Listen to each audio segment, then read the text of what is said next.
Sahabat Suara Tabian, kami berbincang kembali dengan Bapak Kadiman Pakpahan. Dia ada di komunitas Sadar Gizi dan selalu mendengungkan Sadar Gizi. Hari ini kami bertepatan menghadiri ulang tahun Batak Center. Pak Kadiman, ini Ya. kita sudah lama tidak bersua ini. Iya, Apa nggak terasa ya. apa yang kita bisa dapatkan dari pengalaman Pak Kadiman, kita kaitkan dengan Batak Center yang juga sehaluan berjuang untuk tanah Batak begitu. Ya, terima kasih. Jadi hari ini bertepatan dengan ulang tahun NKRI yang ke-80 ya. Ini suatu momen yang cukup bagus, luar biasa. Dan kebetulan juga ini digabung dengan ulang tahun Batak Center yang ke-7. Ya. Jadi mengacu kepada apa yang disampaikan tadi, bahwa sebenarnya di ulang tahun RI ke-80 ini ada sebenarnya yang minimal buat saya ya, yang tertarik, yaitu mengenai soal pendekatan pembangunan yang mengarah kepada perbaikan mutu sumber daya manusia. Ya.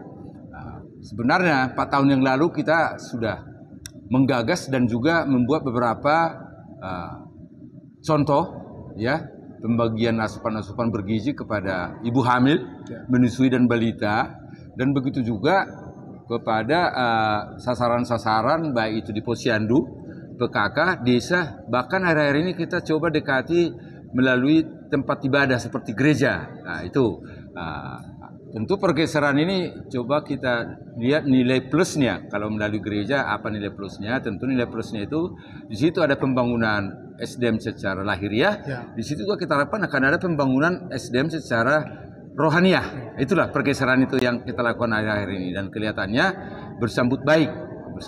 Dan ini sebenarnya kita harapkan dengan organisasi-organisasi kebatakan yang ada sekarang seperti Batak Center, di mana Batak Center ini dari 17 departemennya itu ada 2 core-nya yang menjadi pusat perhatian. Pertama, pelestarian nilai-nilai budaya Batak, dan yang kedua, pembangunan sumber daya unggul. Nah, inilah sebenarnya yang mau kita.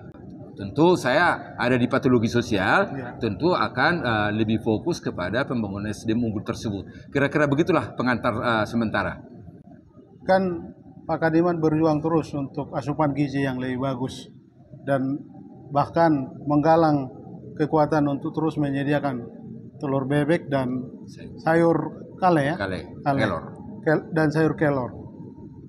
Ini satu hal langkah yang Pak Kadiman lakukan, tapi kan tidak mungkin sendiri melakukan ini. Bagaimana kita mengajak masyarakat Batak sadar dan benar-benar memahami bahwa gizi itu sangat penting untuk SDM unggul begitu. Saya memulai pekerja sosial ini di daerah Jawa Barat, dan saya pernah juga mencari kontak tanian dalan, dan juga pernah kita bikin juga sebagai proyek untuk pengembangan masyarakat dan pemberdayaan masyarakat di pedesaan.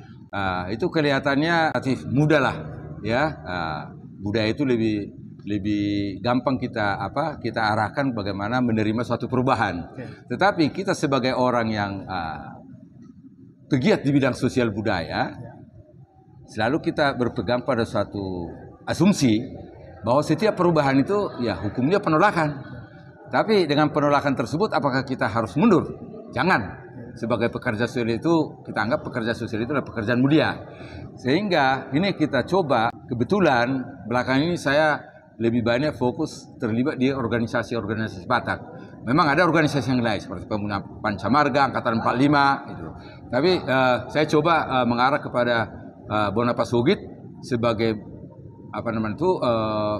Batak, dan selalu saya katakan setiap saya Tanah Batak ke Bonapasugit itu, baik itu ke Toba, Tapanuli dan Samosir itu, setiap saya berangkat selalu saya mengatakan membayar utang, dan target waktu itu 3 tahun. Ternyata makin enak, sekarang udah masuk ke tahun keempat. Nah, ini tentu butuh ya perjuangan yang keras, pengorbanan yang luar biasa. Terus dikaitkan bagaimana memberdayakan masyarakat dan bagaimana mengajak masyarakat. Ya kita itu ada pendekatan namanya itu ya pendekatan sosial yang benar-benar dari hati ke hati. Misalkan pemberdayaan masyarakat di lapangan itu memang tidak mudah karena perubahan ini sangat-sangat mendasar. Misalkan kita memperkenalkan sayur kale, sayur kelor. Sementara budaya kita di sana kan boleh katakan tidak terbiasa dengan apa? Setiap makan itu harus ada sayur gitu. Jadi sayur itu belum dianggap suatu kebutuhan yang sangat urgen, sesuatu yang vital gitu kan. Nah, ini merubah kebiasaan ini ya supaya menjadi tradisi bahwa makan itu harus ada sayur, ini tentu tidak mudah. Nah, terus kita juga membangun relawan-relawan di lapangan. Baik itu relawan untuk menanam sayur sebagai contoh, dan yang kedua relawan-relawan yang mau bekerja. Misalkan di Posyandu ada kader-kader Posyandunya, terus di tempat ibadah seperti gereja ada guru sekolah minggu, bahkan ada pendeta yang terlibat langsung. Dan yang paling menarik, orang selalu bertanya, apakah cukup satu telur? Biasanya belakangan ini kita Kita usahakan sebulan pertama itu tiap hari Minggu kita bagi telur kepada anak-anak sekolah minggu. Ada ibu hamil, ada ibu menyusui, ada balita melalui gereja. Jadi 4 minggu dalam sebulan pertama itu biasanya kita kita bagi. Baru nanti sekali 2 minggu. Bahkan ada yang sudah setahun lebih satu gereja kita layani. Ini tentu ini memang membutuhkan kesabaran terutama melayani di lapangan gitu. Jadi ini sebenarnya yang membuat kita itu selalu berinovasi, berpikir, bertindak dan sebagainya supaya orang-orang di lapangan tidak jenuh. Bahkan sekarang kita coba supaya ada hubungannya dengan pemberdayaan masyarakat. Sekarang kita sudah bikin di satu desa namanya Pilot Project Lumbung Gizi Keluarga. Pilot Project Lumbung Gizi Keluarga. Di sini isinya itu ada ayam, ada bebek, ada sayur, kale kelor, ada buah pepaya, ada juga pisang. Nah, itu buah-buah sayuran unggulan semua itu. Jadi harapan kita Lumbung Gizi Keluarga ini menjadi satu model. Mudah-mudahan nanti desa-desa yang lain mau meniru, bahkan menjadi suatu pilot project kabupaten, bahkan pilot project negara. Memang ada semacam kegembiraan yang luar biasa yang kita rasakan. 4 tahun lalu kita bikin gerakan sadar gizi. Akhir-akhir ini pemerintah mulai bicara gizi dan mulai ada action. Cuman harapan saya ke Bonapasuki sana kok belum ada gitu loh. Program makan bergizi ini gitu ya. Jadi artinya kita tunggulah, mungkin akhir tahun itu akan nyampe. Dengar-dengar di Sumatera Utara provinsi sudah mulai mencari mitra-mitra untuk membangun dapur dan sebagainya. Kira-kira begitulah gambaran kita. Jadi memang suka dukanya untuk memberdayakan masyarakat ini intinya itu butuh kesabaran, sabar dan sabar. Dan kita harus merasa bahwa kita melayani harus tulus, harus ikhlas. Itulah modal kita sebenarnya.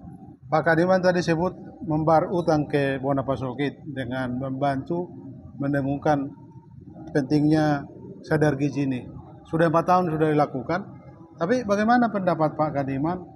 Ternyata kalau keprihatinannya tadi SDM kita tertinggal, ada survei yang menyebut bahwa orang Batak itu tinggi SDM-nya dilihat dari pendidikan begitu. Kita hampir berimbang dengan Minang. Apa pendapat Pak Kadiman?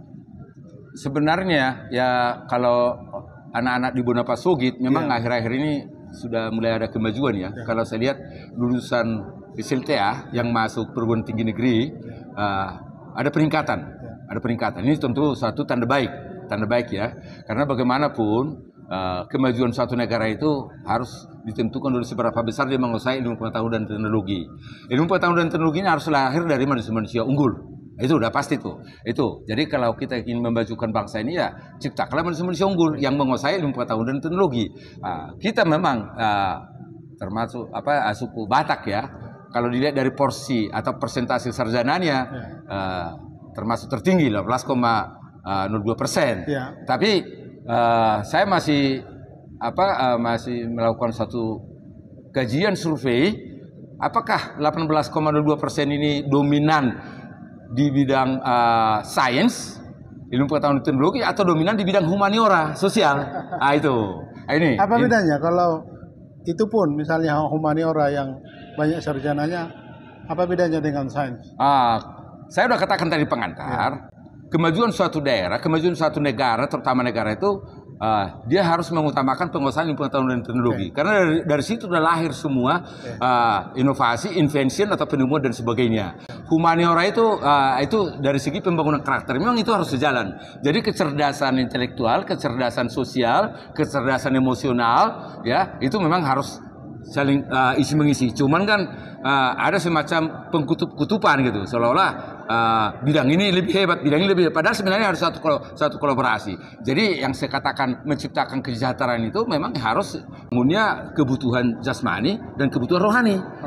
Harapan saya kebutuhan jasmani apa?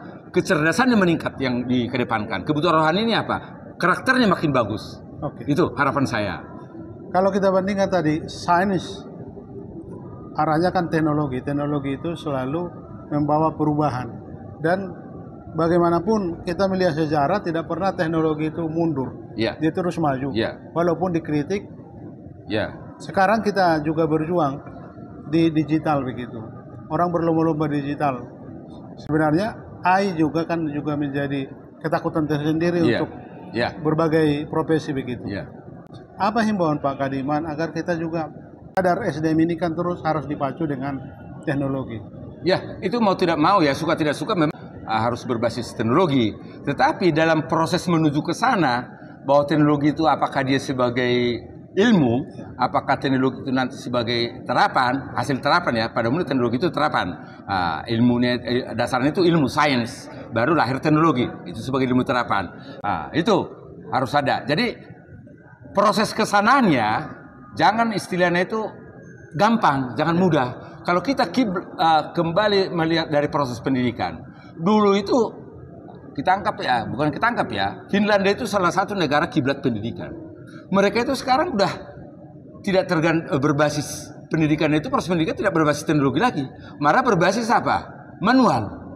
Guru mengajar secara manual, harus membaca secara manual dan sebagainya. Kembali ke buku ya? Iya, kembali ke buku. Jadi zaman saya 62 lah belajarnya. Itu. Jadi artinya itu benar-benar pendekatan itu lebih dominan ke cara-cara manual. Jadi proses. Jadi bagi saya itu pembangunan karakter itu memang harus dimulai dengan apa? Ada unsur terpaksa, dipaksa, dan ada unsur beri dia tanggung jawab. Jangan memudahkan segala hal, apalagi kalau kita anak-anak dari Bonapasogit, boleh katakan fighter murni, pejuang murni, bahkan ada single fighter, seperti saya alami dulu, merantau kuliah segala macam itu boleh katakan single fighter, gak jelas kita itu mau ditampung di segala macam, pokoknya maju aja itu. Itu jadi jiwa fighternya ini yang kita jiwa juangnya ini sebenarnya yang perlu kita pacu terus, terutama anak-anak dari Bonapasogit. Tapi itu juga harus selain semangat juang juga harus kita pacu gizinya. Artinya itu namanya kecerdasan intelijensinya harus naik gitu loh. Jadi mental juga harus didukung dengan fisik ya? Iya, itu. Itu karakter tadi. Jadi kita kan sekarang ini kan saya bilang ada dua persoalan mendasar yang kita hadapi saat ini. Masalah keterbelakangan kecerdasan, alias kebodohan. Yang kedua masalah karakter, moral dan akhlak. Dua persoalan ini sangat-sangat apa ini? Inilah benang merah yang saya tarik. Bagaimana supaya ini tuntas? Ya tentu ya saya katakan tadi, salah satu kita dekatilah dengan program gerakan sadar gizi tadi supaya kecerdasannya naik, karena kita punya asumsi dengan kecerdasan yang makin tinggi itu akan lebih mudah kita mengarahkan dia membangun karakternya itu. Kalau misalnya mau membangun karakter dengan dipaksa boleh juga, boleh misalkan pada umumnya itu yang saya alami itu ya ada istilahnya itu dipaksa itu ada gunanya juga, tapi jangan memaksakan diri gitu loh, tapi disesuaikan dengan kondisi situasi si anak itu sendiri, karena anak itu kan proses membentukan ini. Jadi makanya kalau kita ikuti cara-cara pendekatan dari Kementerian Kesehatan sejak di kandungan, ya lahir terus pembesaran. Makanya saya bilang membangun SDM unggul itu sejak dini. Bagaimana caranya? Perbaiki 9 bulan di kandungan. Itu ada pendekatan teknis, ada pendekatan non teknis. Pendekatan teknis yaitu asupan-asupan bergizi dan sebagainya. Non teknis apa? Pendekatan namanya pendekatan psikosomatik atau spiritual. Mengajak janin itu untuk berbicara, mengajak janin itu untuk belajar, mengajak janin itu untuk kasih sayang dan sebagainya. Bisa, itu sudah ada negara melakukan itu gitu. Oke, terakhir. Karena tadi mental dan fisik itu memang harus sehaluan untuk dikembangkan sejalan. Tapi bagaimana misalnya daya tahan? Karena daya tahan itu kan tidak terkait dengan fisiknya, tidak terkait dengan kekuatan vitaminnya, tetapi bagaimana dia secara mental, misalnya menghadapi kesulitan, daya tahan ini kan juga membentuk karakter nanti. Ya betul. Nah, inilah yang menjadi tantangan atau masalah buat kita. Pembangunan karakter ini ternyata makin lama makin dibutuhkan. Karena apa? Saya katakan tadi itu masalah akhlak dan moral ini menjadi salah satu masalah krusial, masalah yang sangat mendasar yang perlu dituntaskan. Jadi sebenarnya yang saya katakan tadi, membangun karakter sejak dini itu harus dilakukan sejak di kandungan. Melalui kasih sayang, mengajak dia kerja keras. Nah, begitu dia lahir, diajak anak-anak yang bertanggung jawab. Apakah itu misalkan dia cuci pakaian sendiri dulu, apakah dia nyuci piring dan sebagainya. Itu belajar bertanggung jawab. Anak-anak sentimental, anak-anak dikatakan anak mami, itu pada umumnya itu karena pendekatannya apa? Terlalu sentimental, terlalu sayang. Ada kata terlalu gitu. Padahal itu sekali-sekali dicubit ya nggak apa-apa. Kalau salah gitu. Itu tidak menunjukkan suatu kekerasan. Cubit itu cubit sayang antara orang tua dengan anaknya, ya gitu. Jadi pembangunan karakter ini memang harus dilakukan terus. Saya selalu mengajak, bangunlah karakter itu sejak dini, mulai dari kandungan. 9 bulan di kandungan itu. Makanya kita mundur ke belakang. Pranikah, si ibu itu harus dipersiapkan. Bagaimana dia persiapkan diri menjadi ibu. Karena begini, secara teoritis, kecerdasan, sifat-sifat itu apa? Dominan itu turun dari ibunya, terutama kecerdasan itu secara genetik itu hampir 60% itu kecerdasan itu turun dari ibunya. Itu bisa dibuktikan secara ilmu genetika. Kenapa? Karena si perempuan dia mengandung kromosom XX, double X. Kromosom X inilah yang membawa keturunan kecerdasan. Jadi dominan. Jadi kalau si ibu gagal mengasuh sejak dijanin sampai 2 tahun itu, ya kemungkinan begitulah. Korban lah yang jadi stunting lah, macam-macam lah. Nah, stunting kan ya ini sebenarnya dosa kita bersama lah ini. Tidak menyerah lah kita itu. Tapi ya kita coba langkah-langkah preventif. Saya selalu mengatakan gerakan sadar gizi, komunitas gerakan sadar gizi datang bukan sebagai pemadam kebakaran, tapi datang sebagai apa? Memberikan solusi sejak dini. Artinya ada tindakan-tindakan preventif. Inilah harapan saya sebenarnya kepada pengarantau orang Batak. Selalu saya dengungkan, bangun kampungmu. Misalkan setiap kampung orang Batak misalkan marga A atau marga B misalkan, dia waktu itu bisa saya sebut nama di sini, Pak Laurentius Manurung, kenal kan? Orang UMKM. Dia bantu di kampungnya melalui gereja. Hal seperti ini maksud saya gitu loh. Saya hanya memantik. Dan selanjutnya mereka lah ngurusin kampungnya gitu. Itu harapan saya. Jadi ke depannya itu selalu saya punya keyakinan, cerdaskan dia sejak dini, sejak dini, maka dia begitu tumbuh dan berkembang, dia akan karakternya akan bagus. Tapi ada juga syarat masalah pembangunan lingkungan hidup dan pembangunan lingkungan sosialnya. Ini juga harus dibangun juga lingkungan sosialnya. Jadi artinya itu dia harus berkembang di lingkungan sosial yang benar-benar kondusif lah untuk membangun karakternya. Kira-kira demikianlah bisa saya sampaikan. Terima kasih atas atas pertemuan kita di ulang tahun RG ke-80. Kebetulan tanggal 23 saya ini juga akan ulang tahun saya. Jadi secara tidak langsung tanggal 24 juga kita akan bagi-bagi telur lagi di gereja sebagai ucapan syukur ulang tahun saya ke-63 tanggal 23 Agustus ini. Terima kasih. Luar biasa. Terima kasih.